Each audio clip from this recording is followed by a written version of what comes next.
सबसे बड़ी मुश्किल आती तब है जब आप उनके सामने होते हो जो आपको पूरी तरह जानते हैं, और यह संकट मेरे सामने है। अपनों के बीच में बोलना ये मेरा कद नहीं है। मुझे यहां बहुत कुछ सीखने को मिला है, तो मेरा वक्तव्य अनौपचारिक रहेगा। विधानसभा के अध्यक्ष श्री वासुदेव देवनानी जी, आपसे मेरा पुराना परिचय है। राजनीतिक अखाड़े में इन्होंने जितना मेरा विरोध अजमेर में किया, सार्थक रूप से किया, सदैव मुझे याद रहेगा और हमारे संबंध बिल्कुल ठीक रहेंगे। मैं कह सकता हूं वासुदेव कुटुंबकम जो हमारी सांस्कृतिक विरासत है, हजारों साल की, दुनिया उसको पहचान चुकी है, उसका लोहा मान चुकी है, और G20 में सबने देखा है, आप उसके प्रतीक हैं। मर्यादित होकर कटाक्षपूर्ण तरीके से विरोध करना कोई आपसे सीखे। राजस्थान प्रदेश भौगोलिक दृष्टि से सबसे बड़ा है, सांस्कृतिक दृष्टि से हम अव्वल दर्जे के हैं। उस प्रांत का मुख्यमंत्री होना बहुत बड़े सौभाग्य की बात है।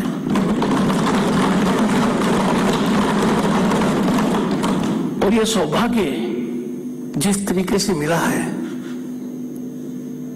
माननीय भजनलाल जी को, तो अपने सबको एक संकेत मिलता है कि भारत बदल गया है और अब सब कुछ मुमकिन है। कम समय में माननीय भजनलाल जी ने लोकप्रियता हासिल की है।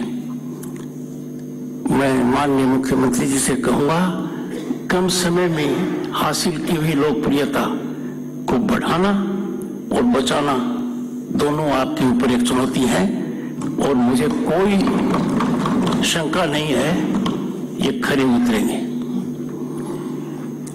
राजस्थान का सौभाग्य है कि राजस्थान को 2 उप मुख्यमंत्री मिले हैं। दिया कुमारी जी अपने प्रभाव, अनुभव और जेंडर के हिसाब से बहुत बड़ा योगदान कर पाएंगी और प्रभाव छोड़ेंगे। उप मुख्यमंत्री डॉक्टर प्रेमचंद बैरवा का जीवन मैंने देखा है। मजदूरी करते हुए शिक्षा प्राप्त करना, एमए बनना, एमफिल की डिग्री प्राप्त करना, पीएचडी की डिग्री प्राप्त करना, एलएलबी करना आसान नहीं है। मैंने खुद रास्ता अपनाया है और मैं जानता हूं कितना कष्टदायी हो सकता है। इनके लिए बहुत बड़ा सुअवसर है। इन्होंने जो जीवन जिया है वो बहुत इनके काम आएगा और राजस्थान की जनता का निश्चित रूप से फायदा होगा। मुझे आशा थी कि प्रतिपक्ष के बहुत से लोग यहां होंगे, उनकी अनुपस्थिति मुझे थोड़ी खल रही है, पर मैं मानकर चलता हूं कि कोई ऐसा कारण होगा जिसकी वजह से वो आज नहीं आ पाए। पर हर परिस्थिति में पधारो हमारे राजस्थान को हमें कभी नहीं भूलना चाहिए और किसी के लिए नहीं भूलना चाहिए। कोई भी समय हो, कोई भी व्यक्ति हो, थोड़ा सा मैंने महसूस किया है सदन में। अगली बात ये कहूंगा कि सूचना न होना आज के दिन कोई नहीं मानेगा। सोशल मीडिया इतना जबरदस्त है। मैं प्रतिपक्ष के हर सदस्य को मेरा प्रणाम करता हूं। और ये वो वर्ग है जो विधानसभा के लिए रीढ़ की हड्डी का काम करेगा। उपराष्ट्रपति की वजह से मैं लोकसभा का स्पीकर नहीं हूं, राज्यसभा का हूं। पर राजस्थान का परम सौभाग्य है कि ओम बिरला जी वहां हैं। हम दोनों में विचार मंथन होता रहता है। उनसे मैंने ज्ञान प्राप्त किया और एक ही बात कही, जब कुर्सी पर बैठो तो सबसे पहले बाईं तरफ देखो। मैंने कहा क्यों? उन्होंने कहा भगवान ने शरीर का निर्माण किया है और दिल बाईं तरफ होता है, सत्ता पक्ष दाहिनी तरफ होता है। मैंने सदैव इसका पालन किया है। जब थोड़ी सी बात कही गई तो मैं ये कह दूं कि सदन में हल्का फुल्का आचरण होना चाहिए, मजाक होनी चाहिए, हास्य होना चाहिए, सटायर होना चाहिए, इंटेलेक्ट होना चाहिए। जब ये बात मैंने राज्यसभा में कही तो माननीय खड़गे जी ने कहा, मोहब्बत हमसे और शादी उनसे। ये खड़गे जी ने कहा। जब दोबारा मैंने खड़गे जी को कहा कि आप तो मेरे दिल में हो, उन्होंने कहा कैसा विरोधाभास है, आप सदैव कहते रहते हो कि आपके दिल में तो डॉक्टर सुदेश धनखड़ है, तो हम कहां रह सकते हैं। प्रतिभा की कोई कमी नहीं है, पक्ष हो या विपक्ष हो।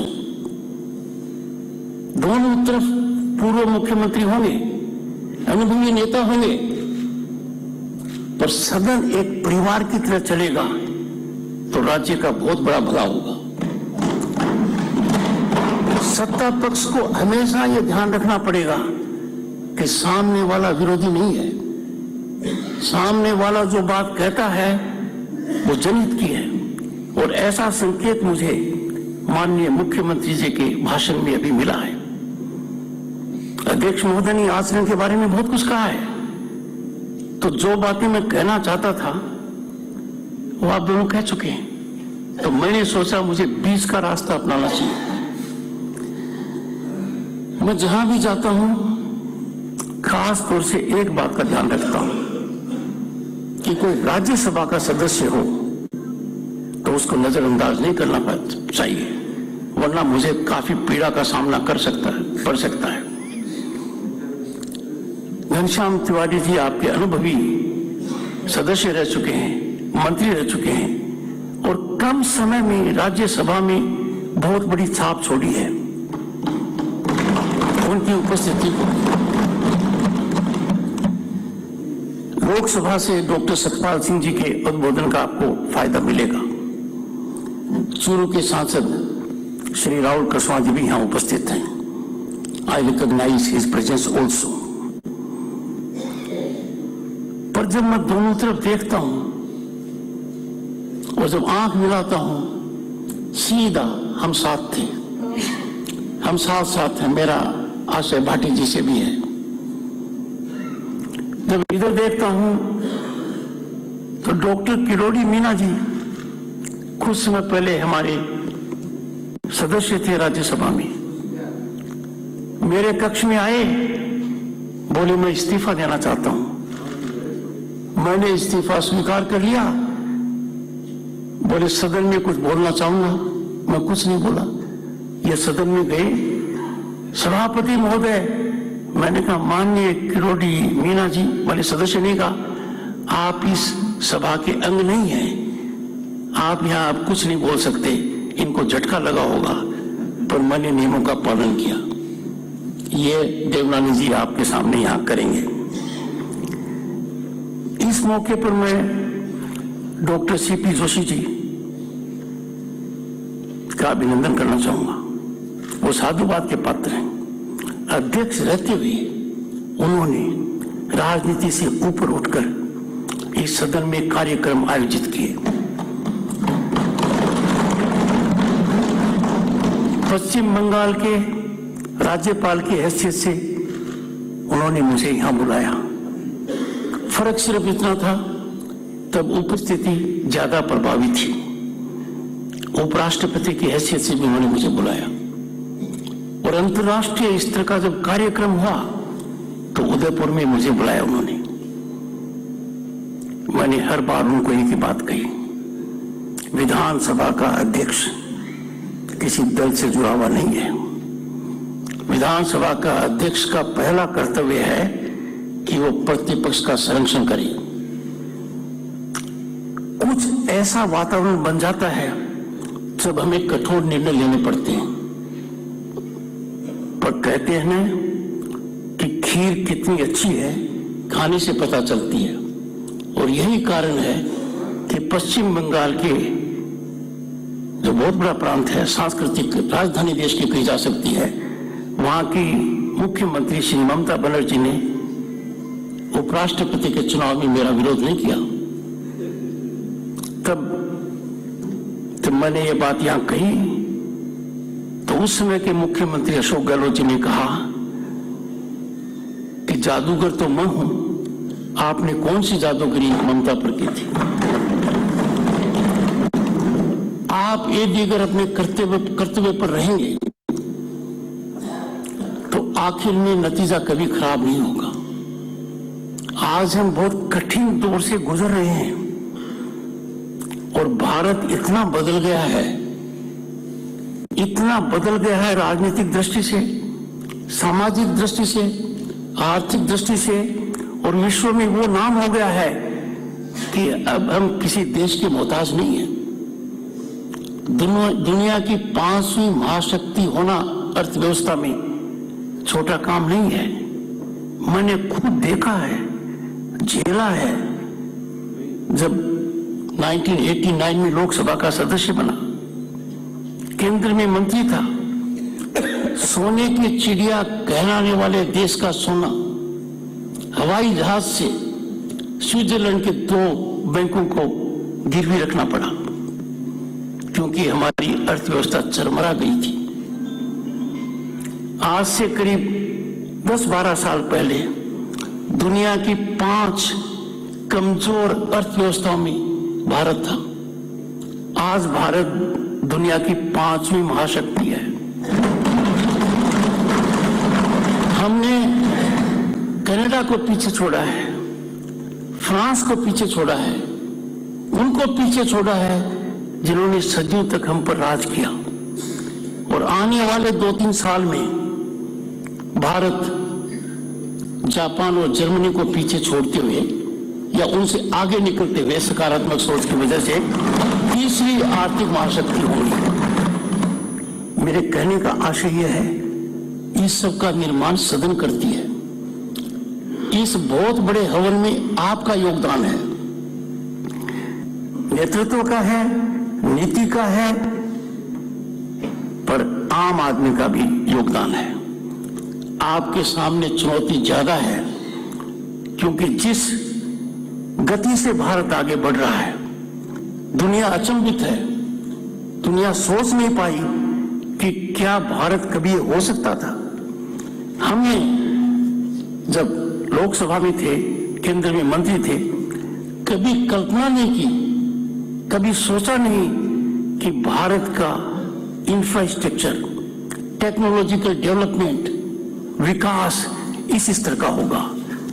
ये हर भारतीय के खून और पसीने का नतीजा है, नीतियां और समर्पण की भावना से है। किसी भी विकास की गंगा की शुरुआत विधायिका से होती है।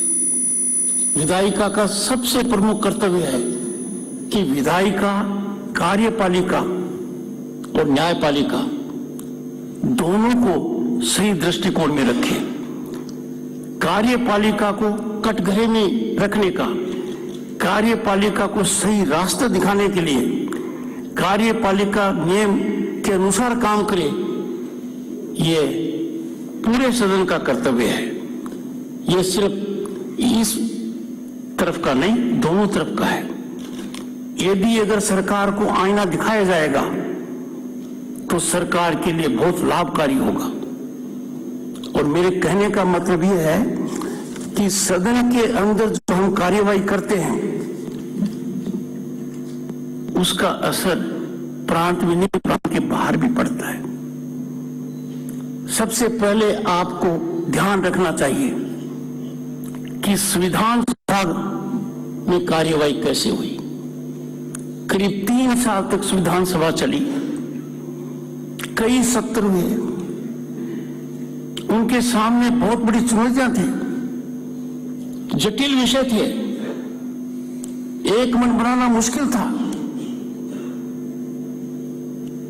उन लोगों ने विवेकपूर्ण तरीके से जो काम किया वो आपका आदर्श होना चाहिए। 3 साल के काल में एक बार भी व्यवधान नहीं हुआ, एक बार भी कोई प्ले कार्ड नहीं दिखा, एक बार भी कोई बल में नहीं आया।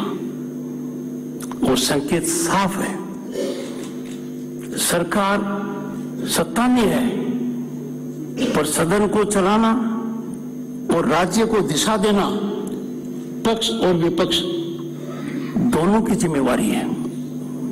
पक्ष सुझाव दे सकता है, कार्यान्वित कर सकता है, पर प्रतिपक्ष जो सुझाव दे उन पर ज्यादा गहराई से चिंतन किया जाए, ये मेरा मानना है।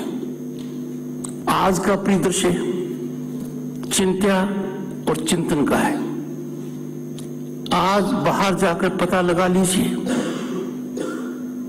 विधायिका का आचरण देखकर लोग हतप्रभ हैं, लोग चिंतित हैं। अनुकरणीय आदर्शवादी आचरण जिनका होना चाहिए, उनका आचरण जनता की नजर में कई बार ठीक विपरीत है। प्रभावी बात तभी कही जा सकती है, प्रभावी बात इतिहास में तभी अंकित हो सकती है जब वो सदन के पटल पर कही जाए और इतिहास में जड़ी जाती है। व्यवधान करने की लाइफ, शेल्फ लाइफ अखबार की कल की सुर्खियां हो सकती हैं, 1 सप्ताह तक असर डाल सकती हैं, उनका प्रभाव ज्यादा दिन तक नहीं रहता है। पर आप बहुत बड़ा सुअवसर खो देते हो जब सदन चलता नहीं है। सदन न चलने में सबसे ज्यादा प्रसन्नता किसी को यदि होती है तो सरकार को होती है। आप सरकार से प्रश्न नहीं पूछ सकते, सरकार को कटघरे में नहीं रह सकते, और नुकसान भी सरकार का ही होता है क्योंकि सरकार आपकी योग्यता का फायदा नहीं ले पाती है। मेरा हमेशा से मानना रहा है कि भारत की सबसे बड़ी ताकत हमारी डेमोक्रेसी है। भारत को देखिए दुनिया की नजर में, we are home to 1/6 of humanity. हमारी डेमोक्रेसी सबसे पुरानी है, सबसे प्रभावी है। यहां सत्ता परिवर्तन के अंदर कुछ नहीं होता, यह एक तरीका है जो तय कर देता है, अन्य जगह ऐसा नहीं है। दुनिया के विकसित देशों में ऐसा नहीं है।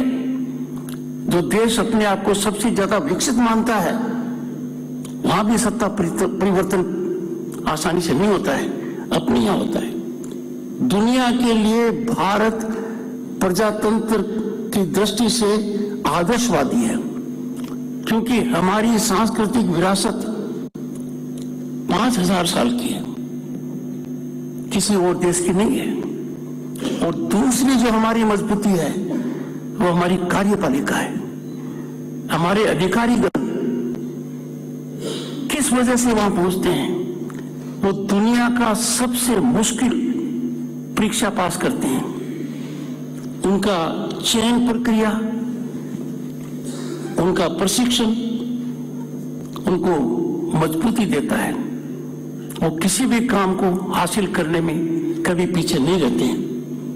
और भारत की कार्यपालिका ने दुनिया में दिखा दिया कि यदि अगर कार्यपालिका को सही नीति दी जाती है तो नतीजे आश्चर्यजनक होते हैं। भारत ने देखा है। यही कारण है कि आज के दिन हर घर में आपको चूल्हे के बजाय गैस कनेक्शन दिखेगा।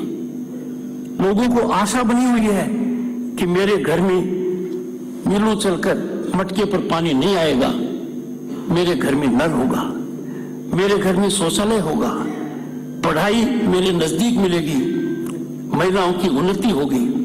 और ये किसी राजनीतिक मुद्दे की विषय से नहीं है, ये पूरे देश की प्रगति का वजह है। मैं आपसे ये जानना चाहता हूं कि आपके मन में क्या बात कभी नहीं आती है?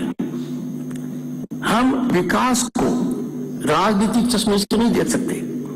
और ये कहना कि किस कालखंड में क्या हुआ है, तो भारत ने आजादी के बाद संकटमय स्थिति के अंदर प्रगति की है।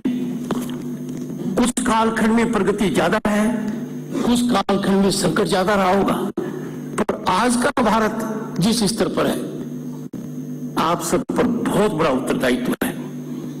आपको दिशा देनी पड़ेगी। एक छोटी सी बात ले लीजिए, सोशल मीडिया।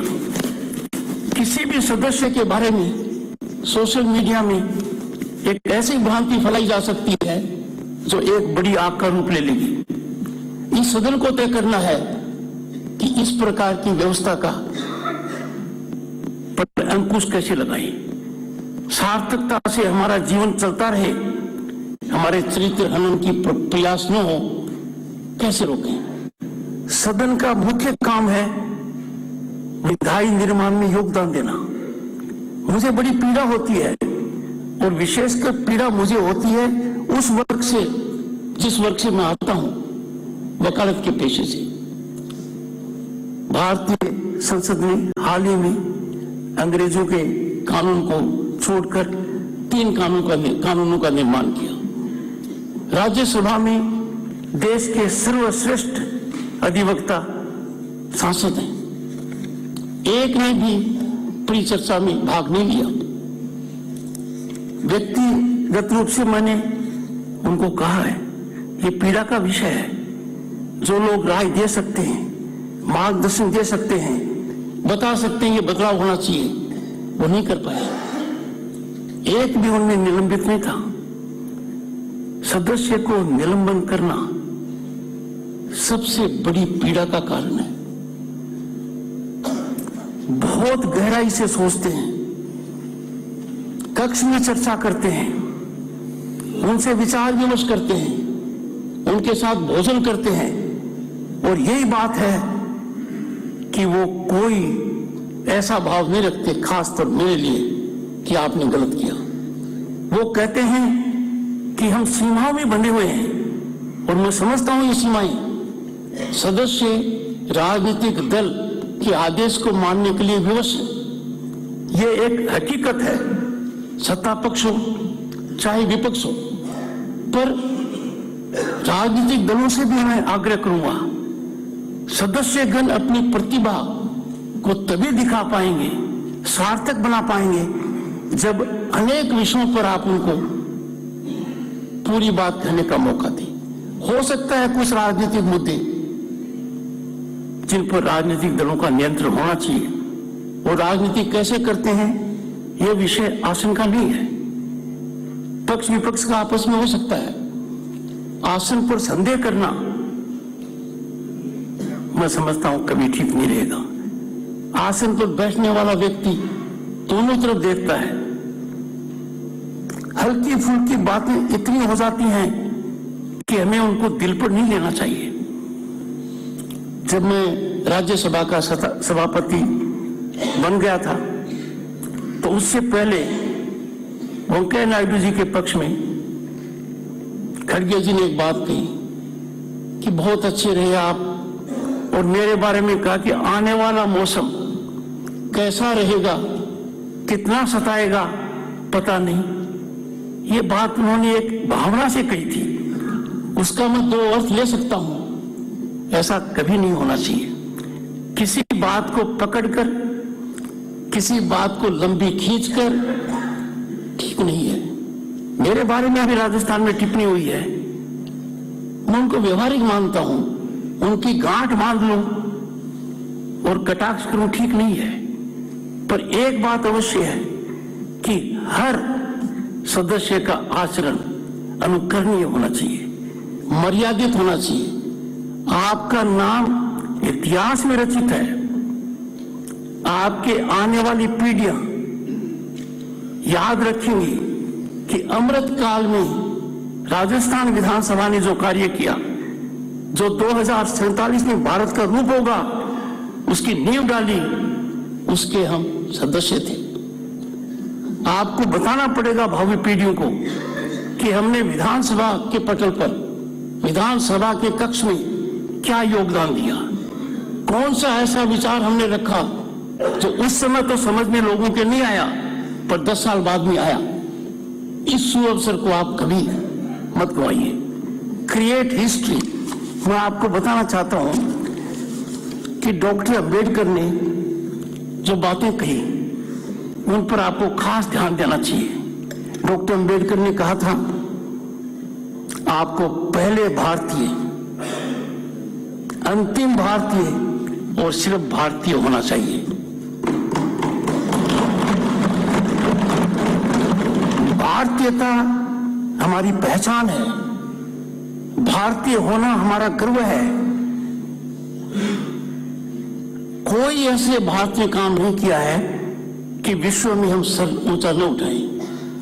और जब दुनिया के लोग हमारी प्रशंसा कर रहे हैं, और वो लोग प्रशंसा कर रहे हैं जिन्होंने पहले कभी नहीं किया, इसका मतलब यह नहीं कि पहले भारत प्रगति के पथ पर नहीं था। हम जहां से शुरू हुए अंग्रेजों की गुलामी के बाद, उठने में समय लगता है, स्पीड पकड़ने में समय लगता है, पर आज का भारत स्पीड पकड़ चुका है। चंद्रयान 3 संकेत देता है कि भारत ने इतनी प्रगति की है कि चांद के उस भाग पर, जिस भाग पर आज तक दुनिया का कोई देश नहीं जा पाया, चंद्रयान 3 पहुंचा। भारत दुनिया का पहला देश बना है जिसने चंद्रयान के ऊपर तिरंगा पॉइंट बना दिया, शिव शक्ति पॉइंट बना दिया। ये हम सबके लिए हर्ष का विषय है, और ये सबकी मेहनत की वजह से है। किसान हो, मजदूर हो, कर्मचारी हो, नेता हो, प्रतिपक्ष में हो, सत्ता पक्ष में हो, सबने इस हवन के अंदर अपनी आहुति दी है। ये हमें सोचना चाहिए। डॉक्टर अंबेडकर ने एक चेतना भी की। पहली बात आग्रह किया कि हर हालत में आप भारतीय रहिए। चेतना दी उन्होंने, मैं कोट कर रहा हूं, जब तक हम संसद में, विधायिका में अपनी जिम्मेदारियों का एहसास नहीं करते और लोगों के कल्याण और अच्छे का ध्यान रखने का काम नहीं उठाते, मेरे मन में जरा भी संदेह नहीं है कि संसद का जनता द्वारा भारी तिरस्कार के साथ व्यवहार किया जाएगा। अनकोट। जितने आंदोलन होते हैं, लोग सड़क पर आते हैं, उसका एक कारण है कि जो लोग सड़क पर चर्चा करते हैं, वो चर्चा सदन में नहीं हो रही है। यदि अगर सदन में चर्चा होगी तो वो व्यापक संदेश जाएगा। संविधान सभा जब बनी थी, उसमें सदस्य पर थे, पर आज का सदन हर समाज के वर्ग का प्रतिनिधित्व करता है। आपके यहां चर्चा का मतलब है पूरे देश और राष्ट्र को संदेश जाएगा। तो ये चेतना और आग्रह है के बाद डॉक्टर अंबेडकर जी ने एक चिंता व्यक्त की, गंभीर चिंता व्यक्त की, और मेरा आपसे पुरजोर आग्रह रहेगा, आप इस पर चिंतन कीजिए। और उन्होंने कहा, आई कोट, ऐसा नहीं है कि भारत कभी स्वतंत्र देश नहीं था। मतलब अंग्रेज आए, पहले और भी लोग आए, पर कभी वो कालखंड था कि हम स्वतंत्र थे। तो ऐसा नहीं कि भारत कभी स्वतंत्र देश नहीं था। मुद्दा यह है कि एक बार उसने अपनी स्वतंत्रता खो दी थी। अब चिंता क्या उनकी, क्या हुआ इसे दोबारा खो देगी?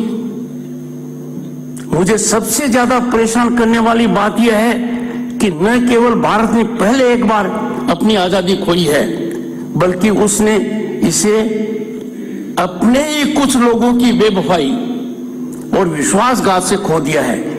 क्या इतिहास खुद को दोहराएगा? ये उन्होंने बहुत बड़ी चिंता व्यक्त की है।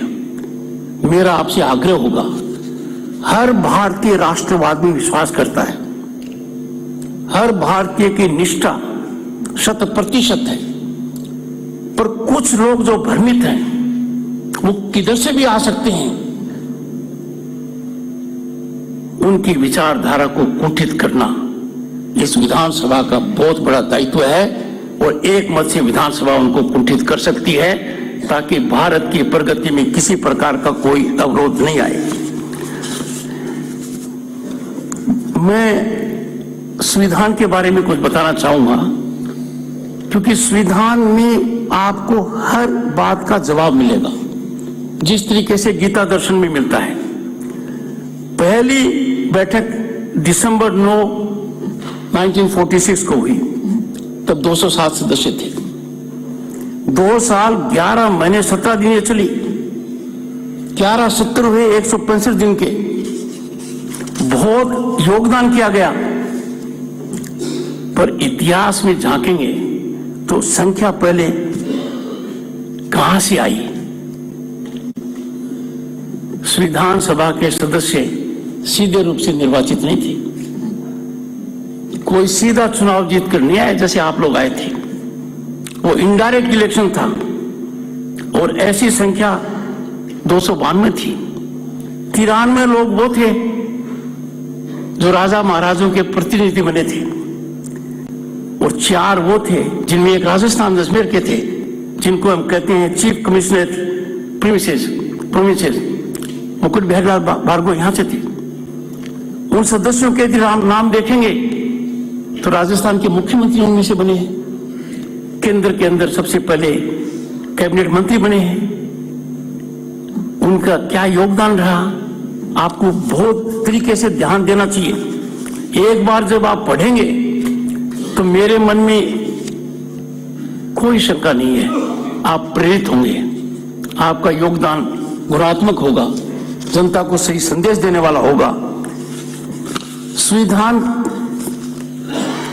की जो मूल प्रति है अंग्रेजी और हिंदी में जो हस्तलिखित है उसको यदि आप देखेंगे, जिसके लिए मैं आप सबको आमंत्रण देता हूं, मैं माननीय अध्यक्ष जी को कहूंगा कि राजस्थान विधानसभा का हर सदस्य चाहे पहली बार निर्वाचित हो चाहे पहले से निर्वाचित रहा हो, मेरे आमंत्रण पर नए संसद भवन में मेरा आतिथ्य स्वीकार करें और जितनी व्यवस्था हम कर पाएंगे, जितनी जानकारी आपको दे पाएंगे वहां, वो आपके लिए लाभकारी होगी।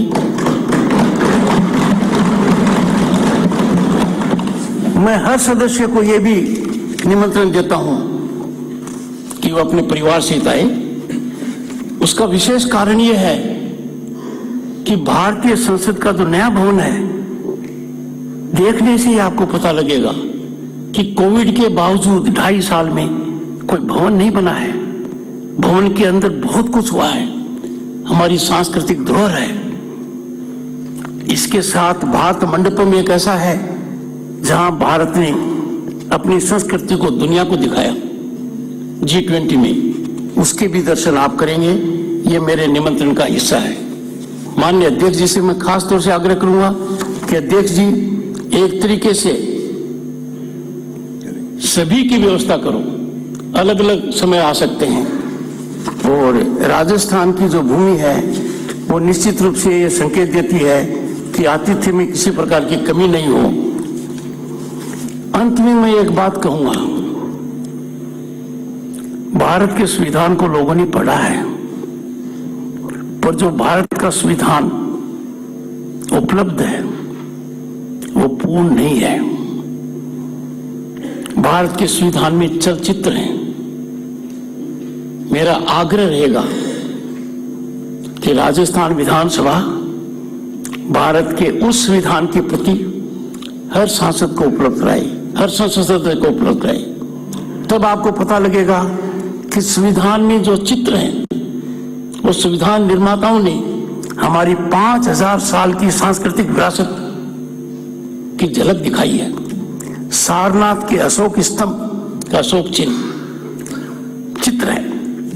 संविधान के पहले भाग में सिंधु घाटी सभ्यता के चर्चित प्रतीक जेबू बैल है। भाग 2 में वैदिक काल का गुरुकुल है और भाग 3 जो सबसे महत्वपूर्ण है, मौलिक अधिकारों से जुड़ा हुआ है, आम नागरिक के हितों से जुड़ा हुआ है, आम नागरिक को प्रजातांत्रिक व्यवस्था की महक दिलाता है, जो प्रजातांत्रिक मूल्यों को प्रखर करता है, उसके उस भाग के चित्र में श्री राम, सीता और लक्ष्मण पुष्पक विमान से अयोध्या लौट रहे हैं। संविधान का जो चौथा भाग है, जो अत्यंत महत्वपूर्ण है, वो राज्य के नीति निर्देशक तत्व है, directive principles of state policy, कि हमारा राज्य कैसा हो। उसमें जो चित्र है वो कुरुक्षेत्र का चित्र है। भगवान श्री कृष्ण अर्जुन को गीता का ज्ञान दे रहे हैं। ये संविधान का भाग है जो अक्सर किताबों से दूर क्यों रह जाता है, मेरे समझ में नहीं आता है। अन्य भाग देखेंगे आप, गौतम बुद्ध, 14वें जैन तीर्थकर महावीर, सम्राट अशोक, हनुमान, हमारी जाति को तो हनुमान जी से ज्यादा जोड़ा जाता है, वो भी वहां पर हैं। राजा विक्रमादित्य, छत्रपति शिवाजी, सिखों के 10वें गुरु गोविंद सिंह जी, महान अकबर, गांधी जी, नेताजी सुभाष, रानी झांसी, सब वो चित्र में है।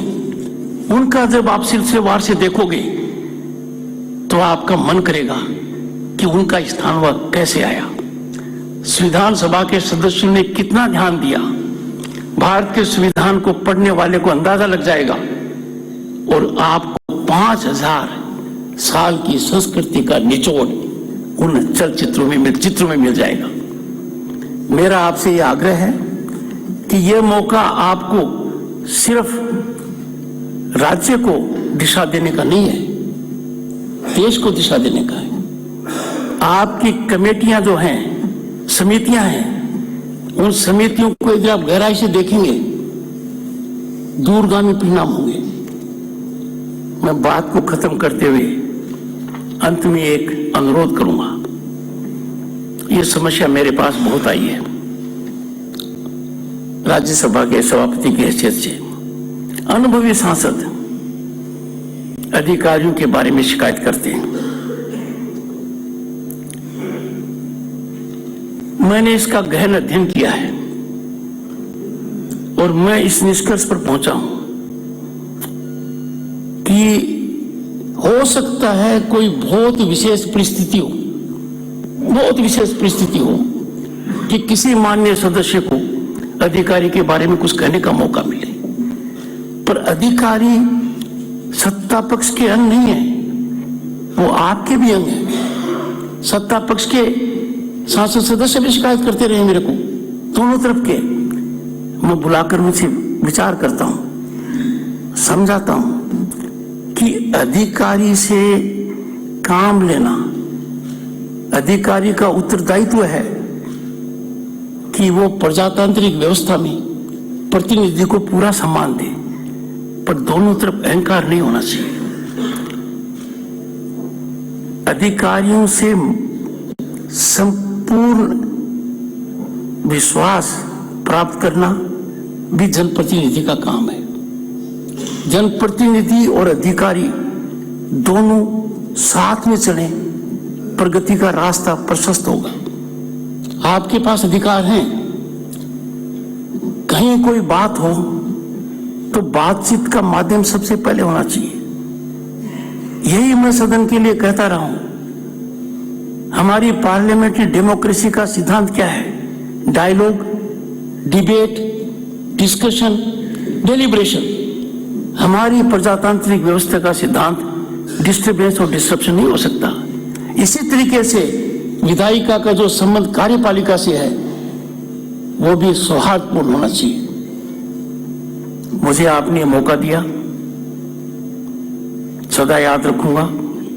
मेरे निमंत्रण को गंभीरता से लीजिए, समय अवधि में पालन कीजिए। जब भी प्रतिपक्ष के नेता का निर्वाचन हो जाएगा, मैं स्वयं उनसे बात करूंगा और उनसे अनुरोध करूंगा कि वो मेरे निमंत्रण को आप सब तक पहुंचा दें। अध्यक्ष महोदय जी सब तक पहुंचा देंगे, माननीय मुख्यमंत्री जी भी सब तक पहुंचा देंगे, क्योंकि ये मुख्यमंत्री सत्ता पक्ष के नहीं है, विपक्ष के नहीं है, पूरे प्रदेश के हैं। आप सबको बहुत बहुत शुभकामनाएं। आपका जीवन मंगलमय हो और देश की प्रगति में आपका निरंतर सहयोग होता रहे। बहुत बहुत धन्यवाद। नमस्कार। धन्यवाद माननीय उपराष्ट्रपति महोदय।